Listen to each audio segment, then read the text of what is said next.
Boletim Coppola. Sejam muito bem-vindos ao Boletim Coppola sobre jornalismo militante. Para falar sobre isso, a gente vai ter que resvalar numa pauta espinhosa, o tal do racismo reverso, um tema polêmico que causou um verdadeiro motim na redação da Folha de São Paulo. Nós vamos compartilhar com vocês os bastidores dessa crise. Mês passado, mais de 200 jornalistas da Folha enviaram uma carta de protesto à direção do jornal após a publicação de um artigo de opinião que, supostamente, continha uma opinião impublicável. A ideia de que existe racismo de negros contra não negros. Mas a revolta dos jornalistas não se limitou a essa missiva de repúdio. Muitos queriam a convocação de uma Assembleia Geral para exigir coletivamente a demissão do todo-poderoso diretor de redação da Folha. O silêncio dos indignados foi comprado com a promessa de mais espaço editorial, se é que isso é possível, para as pautas identitárias, para as ações afirmativas e para o ativismo progressista. Foi assim que o movimento de insurreição, que reivindicava a cabeça do chefe, transformou-se num exercício de autocrítica por meio de um debate interno sobre os limites da pluralidade de ideias. Esse evento virtual, que reuniu aí 220 jornalistas da Folha, aconteceu nessa semana e é necessário repercutir o que foi discutido nessa reunião para a gente ter a dimensão do abismo para o qual caminha apressado o jornalismo brasileiro. Mas antes, prefeito de contexto, vamos recapitular o que motivou tudo isso e ler alguns trechos desse artigo intitulado Racismo de Negros contra Brancos ganha força com o identitarismo, de autoria do antropólogo baiano Antônio Risério. Aspas. Todo mundo sabe que existe racismo branco anti-preto. Quanto ao racismo preto anti-branco, quase ninguém quer saber. Casos desse racismo se sucedem, mas a Ordem Unida, a marcha ideológica, manda fingir que nada aconteceu. Ataques de negros contra asiáticos, brancos e judeus invalidam a tese de que não existe racismo negro em razão da opressão a que estão submetidos. O dogma reza que, como pretos são oprimidos, não dispõem de poder econômico ou político para institucionalizar sua hostilidade anti-branca. É uma tolice. Ninguém precisa ter poder para ser racista. E o racismo é inaceitável em qualquer circunstância, mas a universidade e a elite midiática negaceiam. Não devemos fazer vistas grossas ao racismo negro, ao mesmo tempo que esquadrinhamos o racismo branco com microscópios implacáveis. O mesmo microscópio deve enquadrar todo e qualquer racismo, venha de onde vier. O neorracismo decorre de premissas fundamentais da própria perspectiva identitária, quando passamos da política da busca da igualdade para a política da afirmação da diferença. Por esses trechos fica bem explícito que o texto abomina toda forma de racismo em qualquer circunstância, venha de onde vier. A crítica é ao duplo padrão da militância identitária que vira as costas para um problema crescente no mundo contemporâneo, a proliferação de atos de discriminação e violência praticados contra judeus, asiáticos e brancos por indivíduos ou coletivos negros. Sem querer entrar muito no mérito dessa questão, quando a gente analisa o problema de uma perspectiva histórica, sem paixões ideológicas, a gente percebe que o racismo acompanha a humanidade, não apenas a humanidade branca. Para ficar em um exemplo, em 1994, houve um genocídio de negros da etnia Hutu contra negros da etnia Tutsi em Ruanda. Em 3 meses, houve um massacre de 800 mil almas. Mas voltando ao artigo polêmico, na sua argumentação, o antropólogo Antônio Risério elenca uma lista chocante de atos antissemitas, discursos de ódio, doutrinas de supremacia, teses de eugenia e agressões verbais e físicas promovidas por negros contra brancos pelo mundo.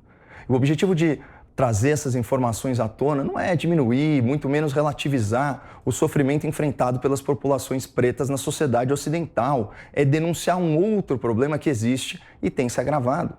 E foi a descrição dessa realidade incômoda, associada à tese de que o racismo independe da cor do racista, que indignou a redação progressista da Folha, que abraça a doutrina do racismo estrutural como verdade científica e enxerga o mundo dividido em grupos identitários em conflito perpétuo por espaço e poder.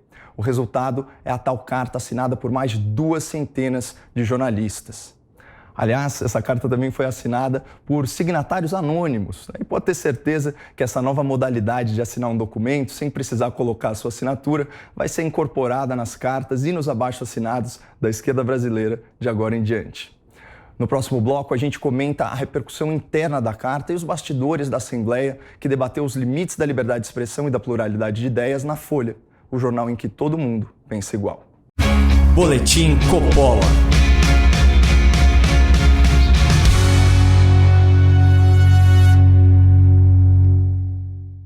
Hoje nós vemos manchetes idênticas em jornais que deveriam ser concorrentes. A pluralidade de ideias deu lugar a um consórcio de imprensa, uma espécie de tribunal autoproclamado responsável pela verdade oficial. Nas redações, os checadores de notícia dividem suas baias com os criadores de narrativa. Isso quando não são a mesma pessoa. Mas existe uma revista que tem paixão pela verdade, amor aos fatos e respeito pelos leitores. E eu tenho a honra de ser o calouro desse time de veteranos do bom jornalismo e da boa análise política. Acesse revistaoeste.com/caio, visite a minha coluna e assine uma publicação que vai te devolver o prazer da leitura. O que você pensa sobre Bitcoin? Você acha que as criptomoedas são um investimento inteligente? Bom, essa é a sua opinião e você tem todo o direito a ela. Mas contra fatos, não há argumentos. O Bitcoin superou o ouro. É o ativo que mais valorizou nos últimos 3 anos. E para comprar Bitcoin, eu uso a Coinext, marca premiada como a melhor exchange brasileira. Para investir em ativos digitais de maneira fácil e segura, abra sua conta na Coinext e ganhe R$25 para experimentar a plataforma. É só clicar no link que está aqui embaixo no descritivo desse vídeo ou acessar coinext.com.br/jp. Boletim Coppola. De volta a esse Boletim Coppola sobre ideias proibidas e debates interditados no jornalismo brasileiro. No bloco anterior, a gente viu que os jornalistas da Folha de São Paulo reagiram indignados a um artigo que elencava uma série de exemplos de discriminação contra judeus, asiáticos e brancos e sustentava a tese de que ninguém precisa ter poder hegemônico ou institucional para ser racista. Como prometido, eu vou compartilhar com vocês alguns bastidores do que aconteceu após a divulgação da carta de repúdio dos jornalistas ao seu próprio veículo, denunciando, aspas, a publicação recorrente de conteúdos racistas nas páginas do jornal. Segundo a apuração da revista Oeste, os jornalistas decidiram fazer uma assembleia para discutir ou exigir a demissão do diretor de redação.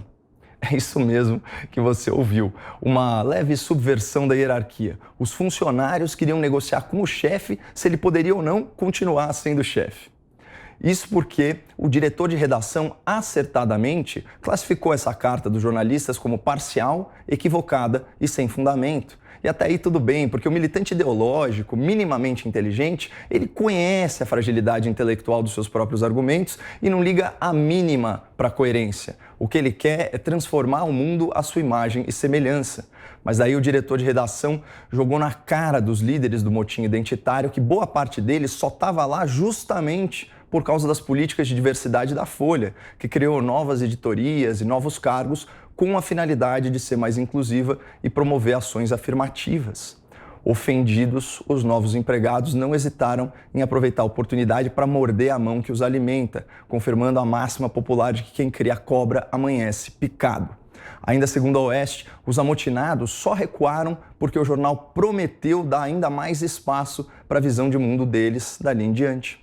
Foi assim que, num passe de mágica, a Folha corrigiu a narrativa e transformou uma assembleia antes destinada à deposição do chefe da redação em um exercício de autocrítica por meio de um debate interno sobre os limites do pluralismo. Minha análise completa sobre o tom dessa reunião você só encontra na revistaoeste.com/caio. Mas para fechar, eu faço questão de compartilhar com vocês alguns trechos e destaques do meu artigo. Claramente, o jornalismo militante quer tutelar a opinião pública e abstrai o fato de que o público leitor do jornal é formado por adultos perfeitamente capazes de interpretarem texto e desenvolverem raciocínio crítico. Reparem nas 3 aspas que eu vou citar e vejam se não parece coisa de livro do George Orwell. Jornalistas não devem se sentir obrigados a abrir espaço para o contraditório em nome do equilíbrio. Editores devem evitar a publicação de textos com argumentos falsos, só porque existem pessoas que pensam assim. E, finalmente, deve haver limites à publicação de algumas opiniões, porque jornalistas influenciam as fronteiras do que é ou não uma controvérsia legítima. Osso, né?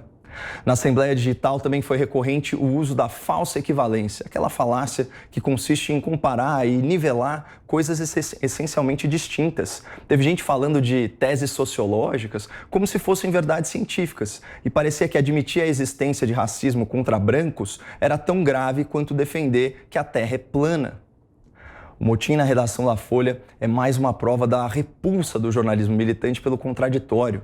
Isso porque quando o público tem a oportunidade de comparar pontos de vista diferentes, fica mais fácil desconstruir narrativas, revelar incoerências e trazer à tona realidades incômodas que atrapalham os planos de quem deseja impor a sua visão de mundo, de progresso e de justiça social para os outros. Aí fica muito mais fácil da gente entender coisas como patrulhamento, o cancelamento e a censura de ideias no meio jornalístico, que nada mais são que uma prisão intelectual, uma prisão em formato de bolha. Muito obrigado, não percam a esperança no Brasil e fiquem com Deus.